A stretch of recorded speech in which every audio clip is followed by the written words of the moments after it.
നിങ്ങളുടെ സേവനങ്ങൾക്ക് വില നിശ്ചയിക്കുന്നത് ഒരു അപൂർവ രത്നത്തിന് നിങ്ങൾ വില നിശ്ചയിക്കുന്ന പോലെയാണ്. നിങ്ങൾ അതിനെ വില കുറച്ചാണ് കാണുന്നതെങ്കിൽ മറ്റുള്ളവരും അങ്ങനെ തന്നെയല്ലേ കാണുന്നത്.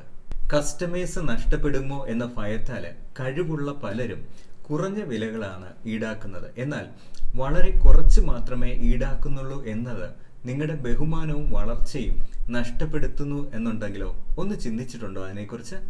നിങ്ങളുടെ സമയവും വൈവിധ്യവും എത്രമാത്രം വിലമതിക്കുന്നുവെന്ന് നിങ്ങൾ എപ്പോഴെങ്കിലും ചിന്തിച്ചിട്ടുണ്ടോ? നിങ്ങളുടെ മൂല്യത്തിന് ശരിയായ വില നിശ്ചയിക്കുന്നതിന് 3 ഘട്ടങ്ങൾ ഇവിടെ ഒന്ന് പറയാം. മാർക്കറ്റ് സ്റ്റഡി ചെയ്ത് ബിസിനസിന്റെ മാനദണ്ഡങ്ങളും നിങ്ങൾ അതിൽ എവിടെയാണ് യോജിക്കുന്നതെന്ന് മനസ്സിലാക്കാനായിട്ട് ശ്രദ്ധിക്കുക. 2. മൂല്യം വിലയിരുത്താനായിട്ട് നിങ്ങൾ നൽകുന്ന അമൂല്യമായ നേട്ടങ്ങളും ഫലങ്ങളും എടുത്തു പറയാനായിട്ട് ശ്രദ്ധിക്കുക. 3.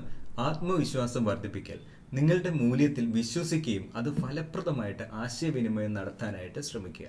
നിങ്ങളുടെ സേവനങ്ങൾക്ക് നിങ്ങൾ അർഹിക്കുന്ന വില ഈടാക്കുവാൻ നിങ്ങൾ തയ്യാറാണോ? സ്വയം ശരിയായി വിലയിരുത്താൻ നിങ്ങൾ തയ്യാറാണെന്നുണ്ടെങ്കിൽ കമന്റിൽ അറിയിക്കാം. നമുക്ക് ഒരുമിച്ച് പഠിക്കാം, ഒരുമിച്ച് വളരാം.